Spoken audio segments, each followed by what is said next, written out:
So I would like to begin the interview this evening by saying, Jason Ray, welcome to Aaron's Opinion, of course. Thank you.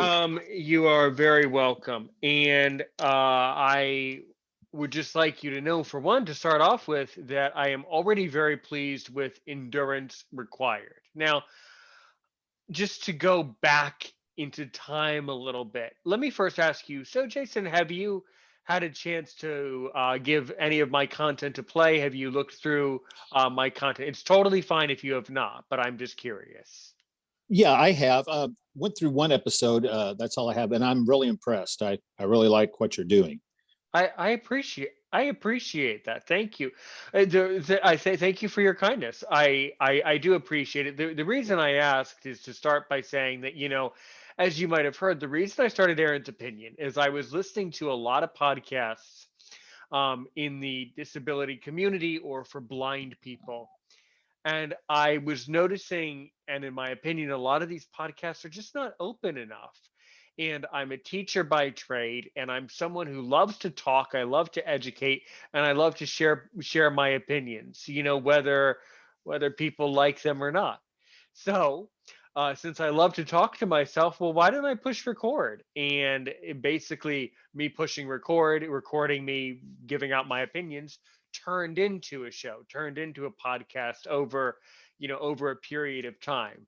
Without without me really noticing it or really actually intending to do that, I just kind of Right. got into it, and then I just love doing it. So, Endurance Required. Now, I really like that title. So, what's the history of Endurance Required, and why did you get into podcasting so recently? What's going on?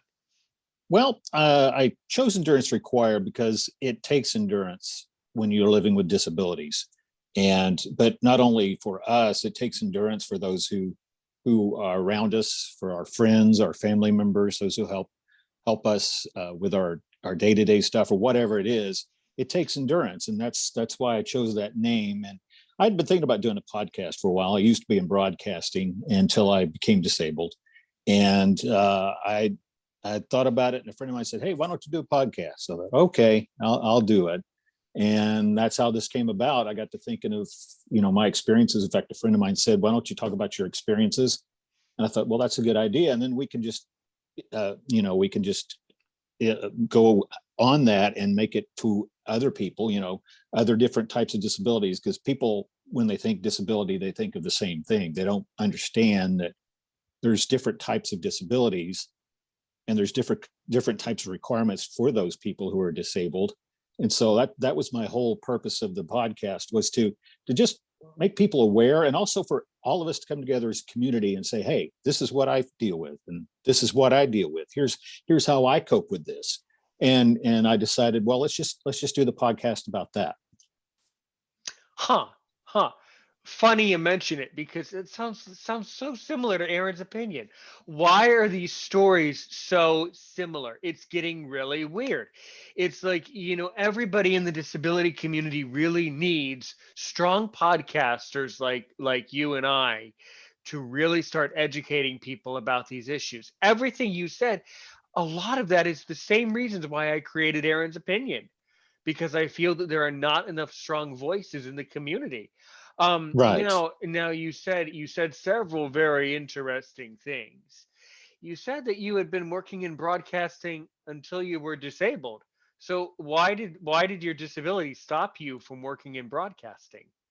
Because I can't sit down for uh, a period of time. I have to stand up, and if I stand up, it hurts. Sit down, it hurts. And so, being on the air, being on radio, just wasn't going to work for me, because I looked into it, and like I said, I can't. It's hard for me to get comfortable when I sit down, because I have to fidget around and everything, and in that type of setting, you just can't do it. Now, there you can do voiceover work from home, but once again, I might have to do a recording when I'm not feeling up to it. I'm in pain. My sciatic nerves are hurting, and so the podcast, I can work around that. Right, sure, because you can record whenever you want. And I think That is truly the beauty of podcasting. We're recording this on a Monday night, but actually when it goes out onto the radio station, onto the network, it's going to be some Thursday afternoon. So people listen, at all sorts of times all over the world. It's kind of an omnipresent thing, I think, with the podcasting. But so what did you do in radio though? Of course, I'm fascinated by broadcasting and radio. What did you do? I was a DJ, and then I also worked as a talk show producer. I never was on a talk show, but I was the producer of a talk show. Oh, Uh, great. and so yeah, this was different for me to actually be the host of a podcast or talk show. And then I was also a news anchor and reporter in radio. Oh, excellent. So, what talk show, if you would like to tell me, what talk show did you direct, did you produce? I produced well, it was a local show here back in the early '90s called Sportsline, and then I've done two or three others. And the names escape me because it's been several years ago. But I did two or three on a national level that I was able to do from here in Tulsa.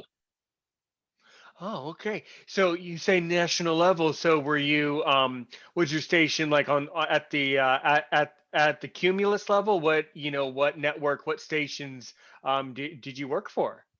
Yeah, I worked for it was KRMG is where I had the sports line, and that was a local station here in Tulsa. And then the others were on a national. It was a satellite radio. Hmm. This is back in the mid '90s when I did those. The Dr. Harvey Rubin show is one that I did. Now that I think of the name, and then there was Women of the Round Table, which was also here locally, but it was on a satellite radio, and then also on a station out in well, it was a station here in Oklahoma, and then a station in Georgia. Hmm. Hmm. Excellent. Well, nowadays radio is totally changing. They have podcast stations now where you can just, have a podcast on a radio station. Now it's completely different. Everything, basically, so many more people are able to participate in radio and broadcasting than ever before. And I'm one of these people who studied international affairs, but I actually wanted to be a radio personality to some degree. And I think podcasting is very similar to that in a lot of ways. It is. So It is. so there's some similarity. And I think more and more people are turning to podcasts and more people are listening. Um, yeah, I think that's a great idea. To expand your podcast. Now, the other very interesting comment that you made is that you kind of said, and if I understood you properly, that everybody has the same image of disability. I'm curious, what image do you think of when you say that the public has the same image of disability, as you said? Physical, like have to use a wheelchair, Right. walker, and that's what I feel like most people think of when they hear disability. Mm-hmm. They automatically go to wheelchair, and Right. that's not the case. There are several others that can affect your daily lives all the time. Sure, sure. And there are a lot of these cognitive disabilities, these invisible disabilities, as we say, where the person has it, but it's not something that you physically see. Right. And those, I think, are the disabilities that truly impact us. I will, speak to you from the bottom of my heart and tell you that, I am blind. I have glaucoma. I also have something wrong with my heart. It's a bit of a long story, and I'm also very, very, very mildly Aspergery, autistic-ish. So, I can Hmm. relate to the fact that just because you see a disability, it doesn't mean that that's the only one. And just because Right. you don't see a disability, it doesn't mean that there's no disability. Yes. Now, now that we have that out of the way, the other thing you said though is that the requirements are different. Now, what do you mean by I slightly kind of disagree with the way that you said that, but can you explain it a little further? What do you mean by the requirements are different? Well, what I Sure. meant by that is um, requirements are different as far as those who are handicapped and as though than those who aren't. In other words, your normal person can go on a vacation and just go on the vacation. But if you have a disability, it's not that easy. I wasn't talking about a disability has a different, more advantage over another one. It was more like, those without disabilities, their requirements are different because they don't have any requirements. But those of us who are have requirements, and going on vacation, it's different. I have to call and see what places are, handicap accessible and how handicap accessible they are, because some parts of a museum or whatever, they can't be. So, that's what I would meant. And I didn't mean to mislead you on that, but yeah, I meant that it's different for people without disabilities than it is with those who have it. Got it, got it. Because I think, yeah, because I think the requirement should be the same, that whether you have a disability or not, you need Right. to be, well, what I mean by the same is, I mean that people with disabilities still need to be participating in society regardless of the disability. But Right. you're absolutely right. Um yeah, no, I totally understand you. Requirements, I guess, parameters maybe, because I don't know, yeah, I know, I Yeah. understand the point. Maybe Right. requirements is not a perfect word perhaps, but I Yes. do see what you're saying. Yeah, yeah. And this is, and I'm sure that you understand it, when I tell you that these requirements don't just apply to people in wheelchairs, they apply to blind people too, and that this is quite Yes. quite a very very common, a very common issue. um, I find the I find that the highest or the most frequent levels of barrier or some form of discrimination, especially when I travel or if I'm in a public place, tends to be if I'm on a tour or trying to do some sort of a physical activity, or any activity that seems to pose a danger to me. That's where I find that people truly question, my blindness. Right. Yes. So it's those types of things, and it's very few things. I will say, to be positive, to be an optimist, which, by the way, don't get your hopes up. I'm a very pessimistic person, but Okay. I almost misled you there. Geez, you almost thought I was an optimist. But I have noticed that there are very few places where, in my opinion, blind people face significant discrimination. And what I mean by that is, there's very few times where I can say that my blindness truly prevented me from doing something. If there was a time, it usually had to do about doing an activity that was physical or perceived to be dangerous for me, or to be perceived to be a liability, to the person running the activity. Uh-huh.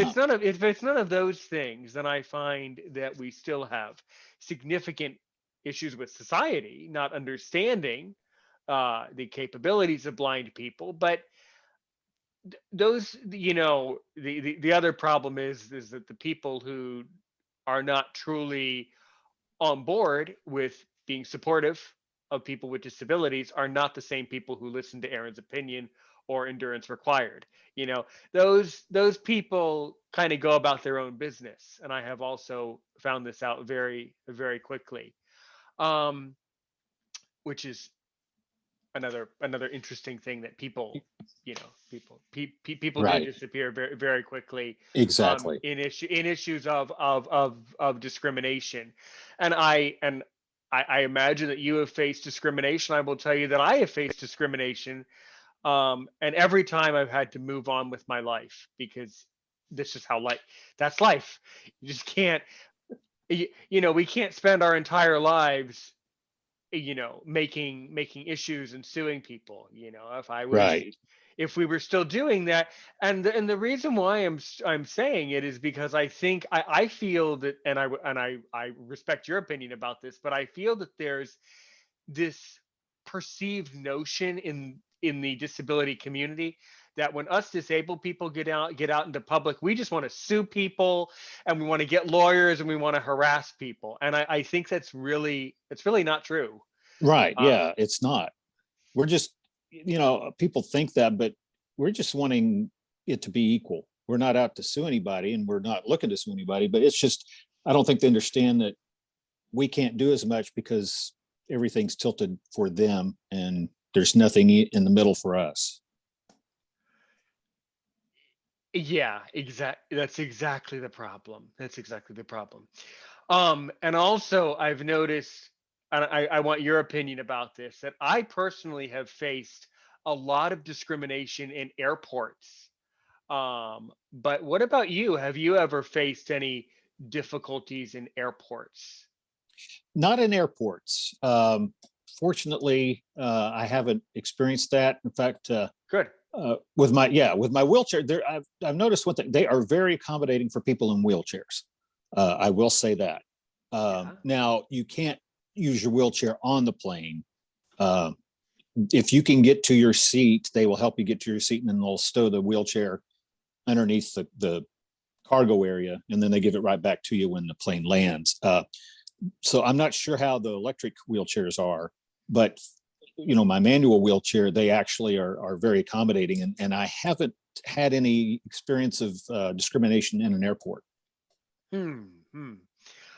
Funny you say it, because a lot of times us blind people are oftentimes forced or suggested that we need to sit in a wheelchair and be wheeled to the gates as if we are not able to walk. Uh-huh. I had noticed that. That's sad. That's Oh, really okay. sad. Yeah. So it's in. So let let me go back. I'm glad that they're. I'm glad that when you need a wheelchair, I'm glad that they accommodate it. But I think that it needs to be known that blind people who are able to walk do not need a wheelchair. Right. Right. Right. Yes, exactly. And I have had to write letters to FAA and to various advocacy organizations about a particular incident, that I don't need to go into all of the details, but there was something happened about 4 years ago in an airport, and it was bad, and I had to speak up about it. So um, they do seem to have an obsession with wheelchairs at airports. And can you tell me a little bit more about that? Is there some reason why airports feel the need to utilize wheelchairs so much? I, I don't know. That's I hadn't thought of that, but I haven't seen a reason why they do.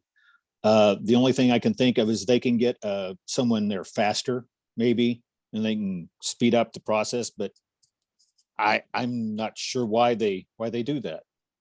Hmm. Hmm.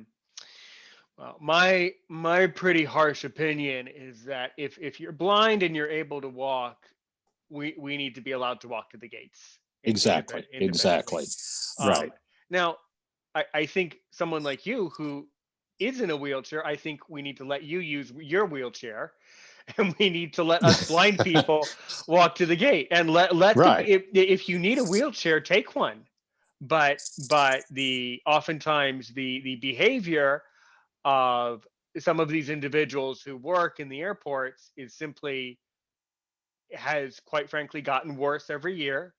And unfortunately, a few years ago, it got to a tipping point. And that's the other thing, is that if issues don't get to a point of a tipping point, the bad problems just keep getting worse and worse and worse.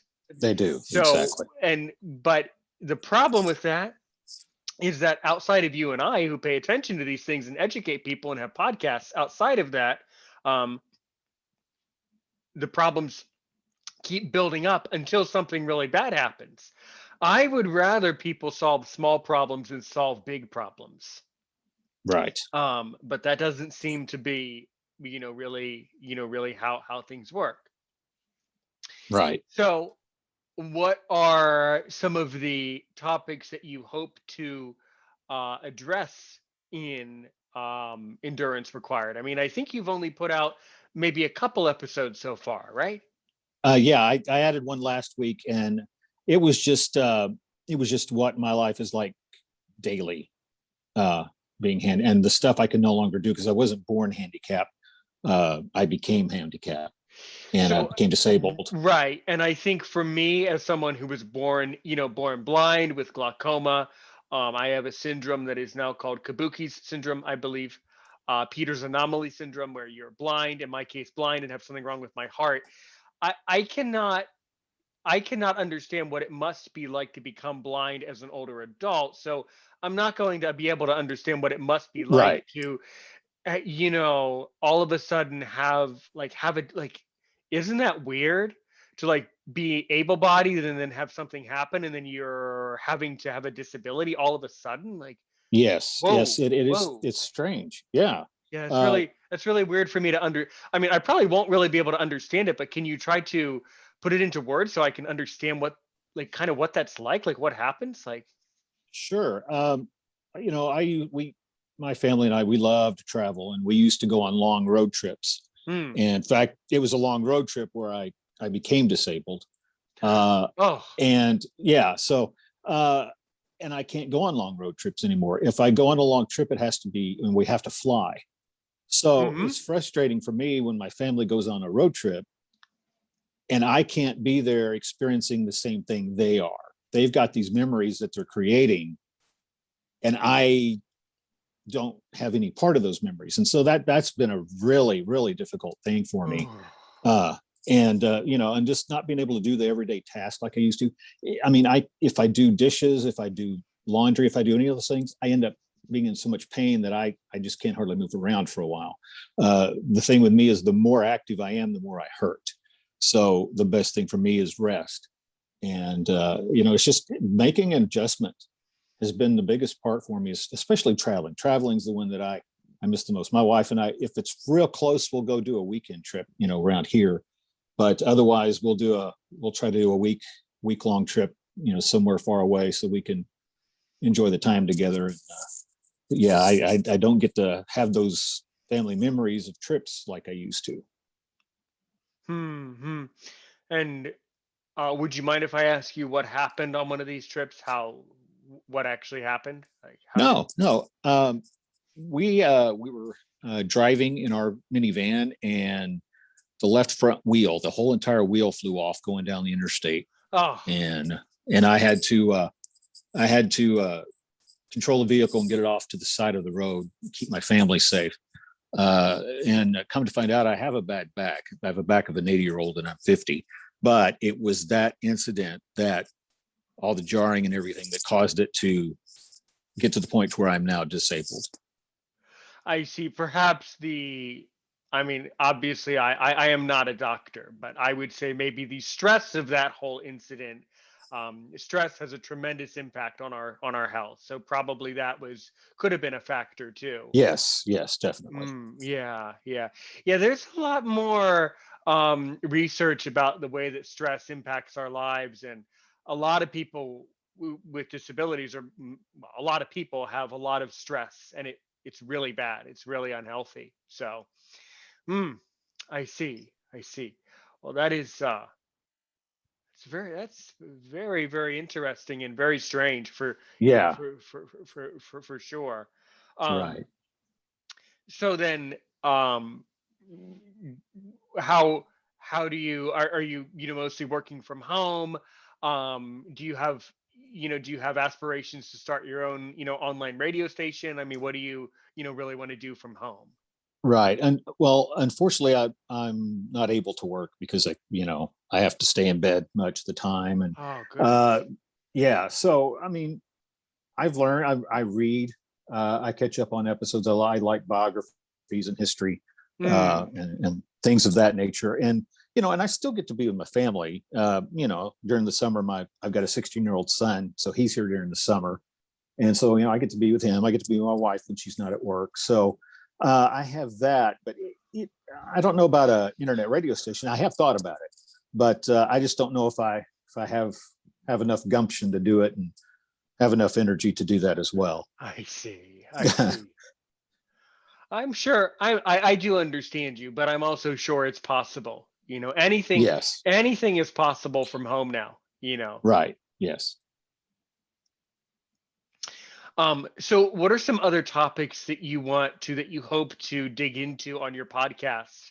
And what are some other topics that you want my opinion from a blindness perspective on? What do you want to know? Well, one thing some of my other topics are going to be, well, just keeping up with the latest with the American Disabilities Hmm. Act, and Which I anything like think that. needs, I think, but which just before I forget, I think Sure. that act seriously needs a reboot.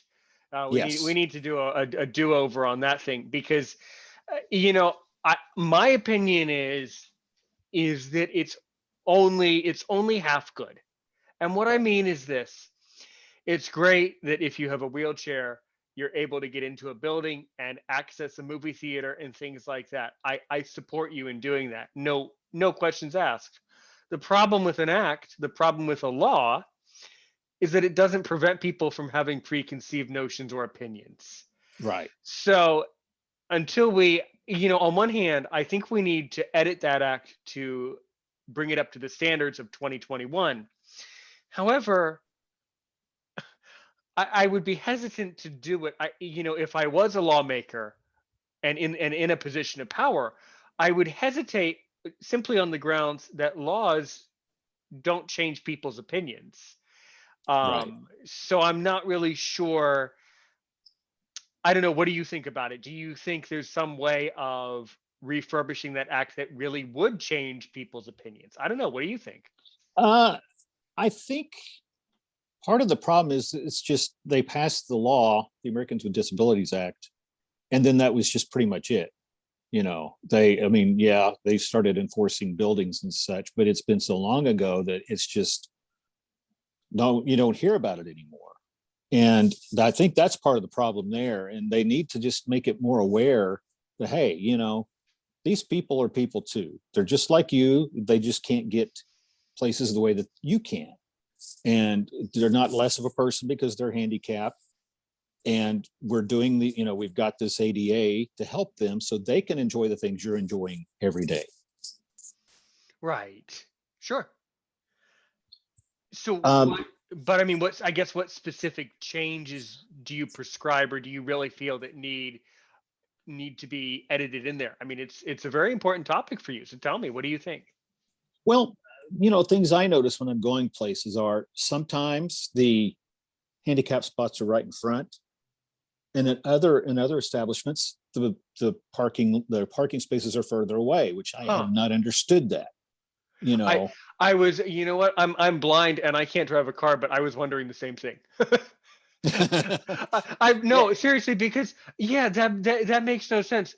Why, can you come up with a reason why you put a handicap space far from the establishment? I don't know yeah, why is it there then? I mean, really, what's the point? I right. don't know. And the only, I mean, I may be just guessing here, but my point, I think, is that they're just okay. Well, this will make us ADA compliant. So here's the spaces we're going to cater to the people who can't get in that well. Now, and I could be totally wrong, but that's just the way it looks to me when I Sure. see a business like that. And I'll go to businesses too, and they'll have a button you push, for wheelchairs, Yeah. but they don't have it turned on.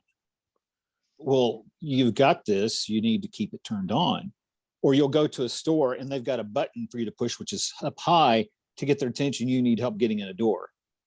Okay. But you know what? That's in my opinion. Okay, from a blindness perspective, that's discriminatory because you in your wheelchair, you should not be required to get someone's attention inside a store if they're open. If Right. they're open, Yes. you need to be able to enter the store with independence.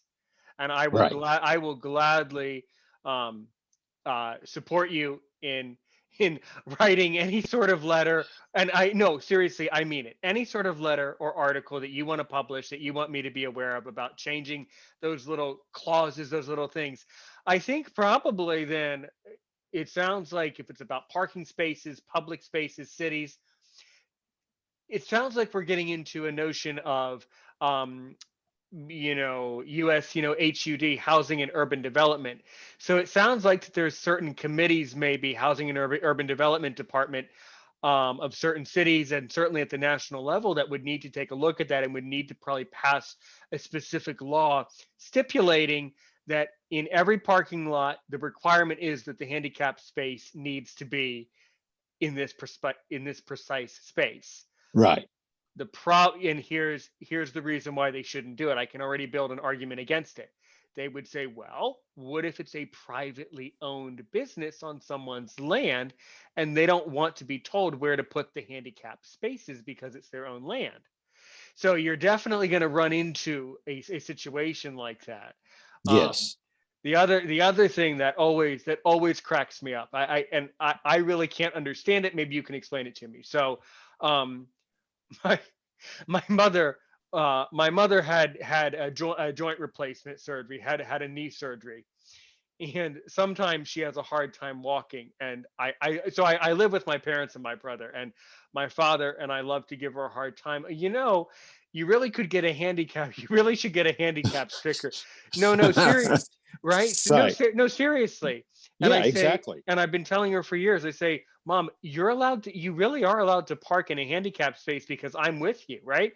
If I mean, I'm blind, so isn't it okay for her to park in a handicap space Oh with, yeah. right? Oh yeah. That's If you're, that's what I've thought. Yeah. yeah, if you're with her, yeah, because that's, my wife does most of the driving, Right. and and if it's a place I'm not gonna do much walking, I'll use my cane. But most Mm. of the time it's going to be a lot of walking. I'll either use my walker or a wheelchair. But yeah, we have my sticker with us, and we'll park in there so I can have easy access to the building. And I will say this: one peeve of mine is when I see people that aren't handicapped using those and abusing, because they may have a friend So or family really. member who is, and they'll park there, and I'll walk them. I'll see them walk right in and walk right back out and get in and go. And I'm like, are you kidding me? I had to look for a parking space because you, who can park anywhere you want to, took up a space for someone who can't. Yes, you're right. That's weird. But then in my mind, I would think, well, the one time I ask, that would be the time where they come up with a real reason, like, oh, well, I have an honest to God emergency. I'm like really rushing, or I have some weird reason where I feel the need to do that. I mean, Right. there could be some weird reason, and Yes. and with my luck, I would get the person that had the real excuse, and then and then and That then would and be then they mine. and then they would get all upset, and then it would be the blind person's fault for yelling at the person who should have parked in the handicap spot. Okay, Exactly. so I Exactly. I I always know tell it's I always tell myself, but see, the one time I speak up, no, no, no, it's my fault, always my fault, no matter if I'm right or yeah, not. So exactly. this is a big problem, and we're able to laugh about it. We're able to joke around, to kid each other about it, but people in the disability community do not always know when it's okay to speak up, and there is a time to speak up, and there's Right. also a time to go about our business and actually ignore the bad behavior. So Yeah, you, and you and that's it's what a I trick. do. It's Yeah. tricky. Yeah. I Well, I to some ignore it. It extent, just, yeah, I see what you're saying, and I ignore it. But it's just frustrating it at is. times, though. But yeah, and I don't bring it up because I know that that Yeah. person may have a reason Well, why and they and did in that. there and in there and then there because you know what, if you're one of those like weird, rude people, like taking the time to look around for the handicap space, that kind of takes some energy, and most people who are that rude are too lazy. So Yeah. in my mind as a blind person, my guess would be they probably had some really weird reason. And Right. and although it was rude to you, they maybe didn't mean it necessarily. I mean, it is rude to you, but Right. they Yeah. might not have actually meant it that way. So there Yes. is, because that's a weird thing to do. I'm sure there was a real reason. Yeah. Right. Um, but yeah, that's okay. So you want the handicapped spaces to be in a proper location, and perhaps there needs to be some stipulation on who truly is allowed to park there, and for Right. what Yeah. purpose. Excellent. Yeah. Okay, well that's probably a little bit difficult, but I certainly agree with you. And what else? Just another reason for the show is so we can Hmm. help each other. Yeah. Like I may have a problem doing something on a day-to-day basis that somebody may have a life hack that would help me do it. And maybe the other way around. There may be someone out there listening that they're having trouble doing one thing that somebody like me or someone else can actually help. Hey, this is how I do it. It'll help you. And that it was just as a community for all us to come together and say, hey, we're disabled, but we can help each other and we can get through this a whole lot better when we all come together. I completely agree with you. And once I add you to my WhatsApp group, you will find all of the guests that have already participated or helped me from around the world. We truly are a global community here at Aaron's Opinion. So I'm sure you will find many, many, many of them who will be more than willing to help you with those types of life hacks. And that's another excellent point for sure. Yes, yes. Yes. Um, so are you still in the Tulsa, Oklahoma area today? Yes, I am. I'm in my house right now, at my computer where I do my podcasts. Well, that's great. And from a disability perspective, what can you tell me about the state of Oklahoma? I mean, I've never been. It's a good state. And like I say, there's some businesses that are more difficult than others. But overall, for the most part, it is definitely a handicap accessible state. And they do a good job of trying to keep it that way. Good, good. So do you feel there are many people with handicaps and disabilities in Oklahoma, in Tulsa? I do. I really do. I don't know how many, but I'm sure there's probably more than I realize or other people realize. Mm, But yeah, I do believe there is a fairly significant community of handicapped people here in Tulsa. interesting. Okay, good. And when you were traveling, what were some of your funniest things that have ever happened to you on a trip? Oh my goodness. 'Cause some really I don't, really weird stuff right. happens when you travel. Well, I don't know if this would be considered funny or weird, but we went on a camping trip to California and we camped near San Diego. And okay, this was in the summertime. This was in July, but they were having a very unusual cold snap. And we ended up having to go buy blankets and sleeping bags for our trip in San Diego, California in the summertime that we were expecting, oh, it's going to be nice and warm. And nope, that didn't happen. That's weird. That's very, very strange. So, and what else can you tell me about that trip? I mean, did you also do backpacking or long haul hikes? I mean, what can you tell me about that? Well, what we did was it was my wife and kids and then my brother-in-law, and we drove to the Grand Canyon, and then we went and spent the night in Phoenix, and then we drove to California. Our main reason for camping is because we like the experience of camping together as a family, and it just made the trip that much more cheaper. Obviously, because we spent like 4 or 5 nights at a campsite. So and before we headed back home.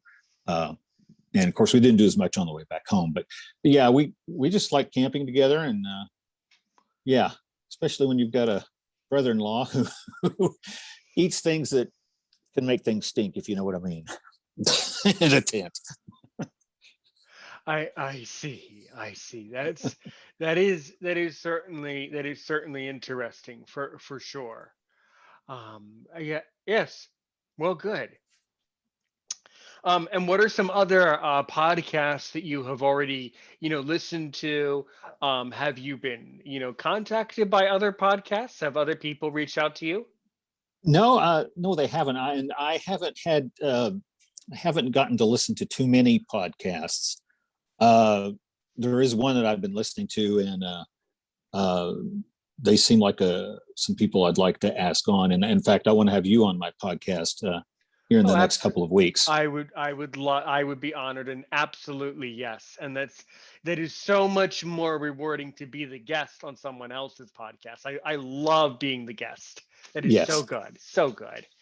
Um, Well, that's interesting. I mean, what type of podcast was it in general? Who were those people? Like who was it There were a generally? couple, yeah, it was a couple of disabled guys from Australia, Oh, and yeah, and they have people on. The guest they had on that I heard, what he started doing is he goes around collecting uh, tin cans and selling those, so he can help people that are handicapped be employed. He pays them through the money he gets from the cans he collects, and that was I thought that was such a bright idea, and that's what I heard on that episode. hmm, hmm. Yeah, in certain states, I guess they give money if you recycle your cans. I don't know how much money you can Yeah, acquire. right, I would wonder how much money have they saved up with all the cans. That would be the next question. But right. He said, and I can't remember offhand, but it was impressive how he's actually doing that, and he gives the people who are handicapped, he gets them a sense of purpose and lets them know that they're just as they're just as important as someone else. right, right, and that is definitely important. Yeah, yeah. Well, that's good. I've had a couple Australian guests on this podcast. Not many. With the time zone gap being as severe as it is, it's a little hard to get them on. Right. That's the only thing you'll struggle with is just finding a time where both of you are awake enough at the same time. That's a trick. Yes. That's a trick. Right. Of course, it's not even the same season, so they might be cold and you might be too hot. So Exactly. yeah, that's always very interesting. But I think there are probably many Australian podcasters that I've never heard of. But we do have Australian listeners here at Aaron's Opinion, so who knows? Um, Cool. well, that's really good. Yeah, yeah. Okay. What are some other critical issues that you want to ask? Um, Not that I can can't really. I'm one of these that thinks of questions later on, normally after I've thought about it for a while. But um, I mean, what's it like for you on a daily basis? Not, I was nearsighted till my 40s, Mm-hmm. and I had cataracts in my 40s.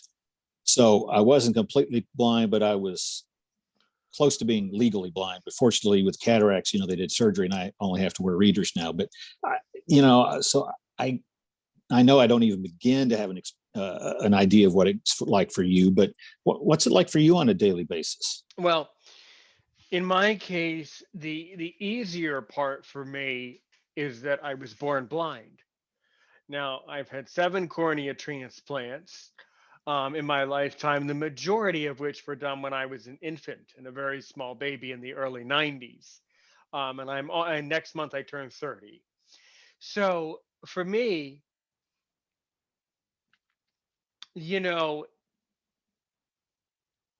if it wasn't for the limitations of society, I think my life would be just as easy or just as difficult as life is. The thing that I am noticing now as an older adult is I'm starting to notice society more, because when you're like a little blind kid, you think your life is hard, but it's actually really easy to just brush things off when you're a little kid, you know, Right. and to forget about stuff. But as I got older and as I got out of university and started working and started seeing, real life, I pretty quickly realized that society here in the United States is not terribly accommodating to Right. to people with disabilities.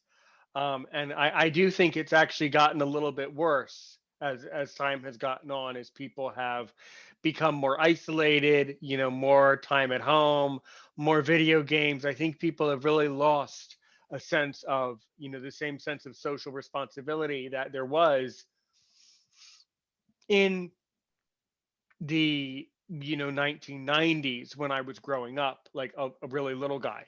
So Yeah. that's that's what life is like, is if you're born blind, it's all good in a lot of ways. It's difficult in others, but then it gets really hard once you grow up and you start to notice things, little Yes. little things. And it's not like it's not just one big thing. It's a lot of little things that each year kind of sprinkle around and kind of add up, kind of like little blocks, almost like layers of a pyramid. The problems kind of start to get more and more and more and more. And I can't tell if it's just because now I'm almost 30 years old that I'm able to notice it more and I'm more mature and I'm able to understand it more, or even worse, if the problems really are getting worse each year. you Right. know where, Yeah. I don't know, which one do you think that where is the truth there? What do you think? I think it could be a combination of both. Yeah, It's yeah. I would think it's a combination because everyone changes as they get older too. And more experience, and you pay more attention to different things at different ages than you did when you were younger. So I would think it's a combination of both. probably probably so. To reminisce, I was listening to a podcast, not having anything to do with the disability community, although I would love to have them on. Actually, they were two of my favorite podcasters, and they were talking about Pogs, from the early '90s, and then it reminded me of Pogs and how I remember being really little, like maybe 3 or 4, and looking at a Pog. So those are the types of things that children back in those good old days would have noticed. But Right. when you grow up and you lose your pogs, then you have to go out into society and start noticing real things, I guess. Yeah, exactly. I guess, but I don't know. I think those types of customs will start to come back in society in different ways. Yes. Yes, yes. I suppose Pogs are what the Yu-Gi-Oh and Pokemon is of today, basically. There you go. Very similar, very, very Right. similar in a lot of ways. Yeah. Did you ever have any of those Pogs? I didn't. I never had one. Never had even one. Not even one. Oh God, your life is, how can you function? You never had one? Oh, it's no, not even one. I leave an insignificant life. No, I never had one. No joke intended. No pun intended Right, for exactly. people with disabilities. Oh my. Were you over? I give myself a lot of opinionated credit. I think I'm a pretty witty guy, but that was good material. Did you always use that material in the radio world? Uh, That very witty sense of humor. yeah, I did. Yeah, whenever something funny would come out, or I'd think of something, I'd use it. Yeah, you think of something funny, and then you think of the questions after they left. Yeah, Right. exactly. Yeah, I that's see. that's just the way I am. So what are some other things that you like to follow? I know that you like listen to podcasts from Australia, but what are some other things that you follow, like from other countries, or some other news that really interests you? And have you connected, because there are so many communities for blind people, but have you connected with the communities for people in your situation and things like that, and how have they received you?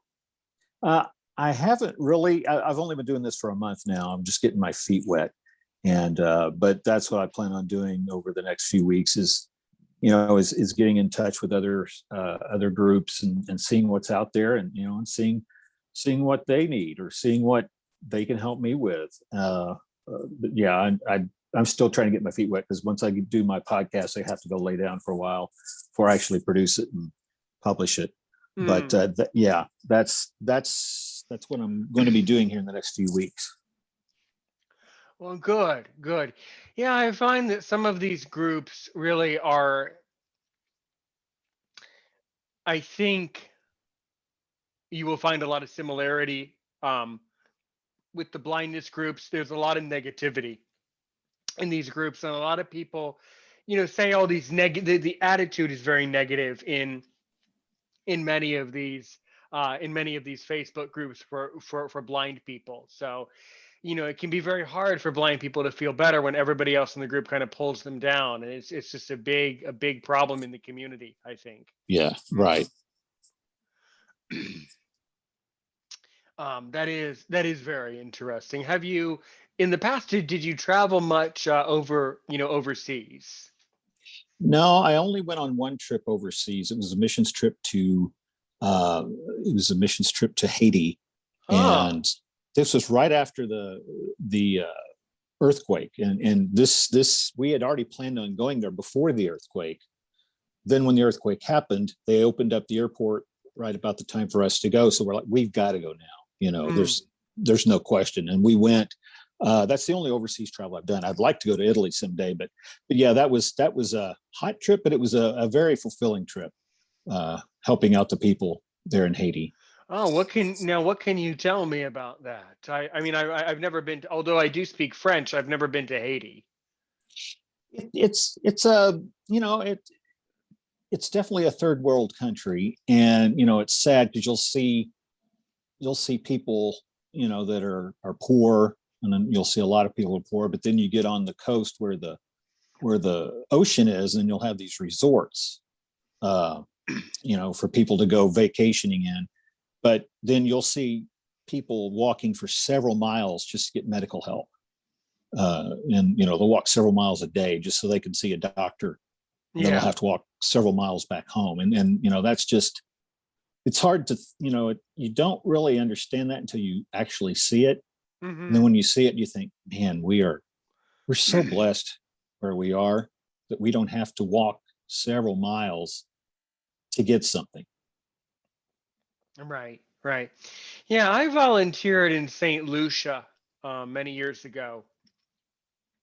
And St. Lucia is a very nice country, but they also have their problems too, with poverty and lack of resources. And that whole region, the Caribbean region, it's a beautiful part of the world. It's a beautiful way to live.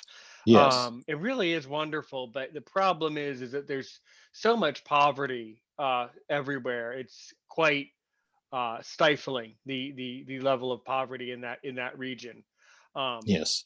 although there's probably poverty really everywhere, but especially in that region. Hmm. Yeah. I see. So what specifically did you do in Haiti? Well, I was there with a video camera, catching Mm. most of the stuff, but I also helped with an orphanage while I was there, and that was until I hit my head and got a big gash and had to have staples. Oh my So then God. then the rest of the time I was in bed. But I still have wonderful memories of that place. The medical staff there was from San Antonio. So when they saw me come in, they goes, "Oh, yay, we've got a foreigner," because they knew they didn't have to translate. I, by treating a foreigner in Haiti, they're treating a U.S. citizen, so they know that they're going to be able to communicate with me a lot easier. Not that they don't Right. like, I mean, they love the other people, but it was just kind of a surprise for them to see a person from the U.S. walking in for treatment in a Haitian hospital. So Yeah, that's definitely a bit jarring. That that's yes, that that's that's a bit that's okay. That's unsettling. That that would yes. really freak them out. That's unsettling. That is very. And how did you hit your head in this orphanage? Unloading medical supplies off it's a vehicle that has a cage on the back, kind of like a pickup, but it has got a big cage on the back, Ah, and you can ride in them, but you can also haul stuff. And the doors were open, but I'm a short guy, and the corner of him was about my height, so I I was moving something around and bang, hit my head on the corner of one of those doors. And Oh, it I was, hate that. I hate that. oh yeah. And it was rusty. Of course I had my tetanus shot before I went. So that was a good thing. But yeah, that's how I did it. I was unloading medical supplies.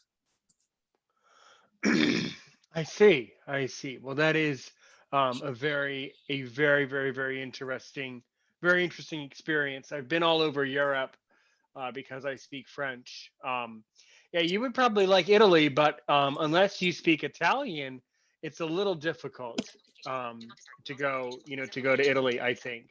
Right. Um, My wife took some, well, she majored in Spanish and then she also took some Italian. So mm. I think we'd be able to make it, if we went over there. Of course, I'm sure she'd brush up on hers and I'd try to learn as much as I could before we went. Oh, for sure, for sure. Yeah, I went to a particular city in Italy near near Nice, and I was able to speak French there because there are so many French people that go to this one market in this Italian village that all the people who work there speak French now. So it's very useful to be able to speak French or Yes. Italian in those types of settings, because most of those people do not speak English, Yes. really at all, really, especially in France. I don't know if they speak any English in Italy or not, but probably not. So yeah. Yeah. Mhm. I'm not sure what the percentage is of those who speak English, Very, but very, very. I would say I would guess very low, very low. Those yeah. Italy and France are very centered around their native languages more than others for sure. But yeah, I Uh-huh. mean, where in Italy do you want to go specifically? Would you go to like Uh, Pompeii or? I want to go to Rome Mm-hmm. and go to Tuscany, and Mm. you know, I, I, the pictures I've seen of the area of Tuscany is beautiful, and that's where we'd like to go to Rome and in the Tuscany area would be the main places. And what is there to do in Tuscany? Just sightseeing, just not much to do, but it's mainly what we would do is just to see the beautiful land Mm. and and the houses are so there's the architecture of houses over in that area is really cool. So that's the reason why it would be to see the beautiful land and the architecture. Right. Oh, definitely. Well, look, we are starting to run out of time. I cannot wait to guest on your podcast. You've done a absolutely magnificent job. You're a great speaker. Loved Thank having you you. here, and of course, I'm looking forward to having you back because once you're on Aaron's Opinion, you're always welcome to come back and record more episodes, and you're always a member of the community here for sure. But Sure. I always like to ask guests one question, and I'm sure you're going to Uh-huh. come up with a great one. If you can really make me sweat and ask me only one question to see if I'm worth my salt, what do you really want to know about me? What is your favorite thing that makes you happy? Probably, I would say teaching people. My work teaching gives me a lot of happiness. Okay, good. Working makes me happy. Watching videos about parrots and lizards and snakes because I have a fixation with parrots. Those. Um, Looking at scary videos, looking at like different kind of creepy content, that type of thing, always gives me a lot of a lot of joy and entertainment for sure. Yeah. Cool. Cool. And if someone that's a very that was a very interesting question. And a great one to ask. So if someone would like to get in touch with you personally, if someone wants to talk to you about endurance required, where and how do they do that? Okay, they can contact me at endurance required podcast at gmail.com. And that's endurance required podcast at gmail.com. I am also have a page on Facebook, Endurance Required, and then I also have Endurance Required page on Instagram as well. So you can reach me at those two there as well. Excellent. Excellent. Okay, everybody. Well, that is most definitely You know, almost all of the time that I have. I really, really enjoyed talking to you, and Thank you. I'm sure you'll be back. Yes. So do you have any last words for the listener? No, just keep going, and the more people you have that can help you, the better you are, and the more endurance you'll have. And uh, the more community you have, then everybody can help each other, and it definitely makes this place better. It definitely makes this place better. I completely agree with you.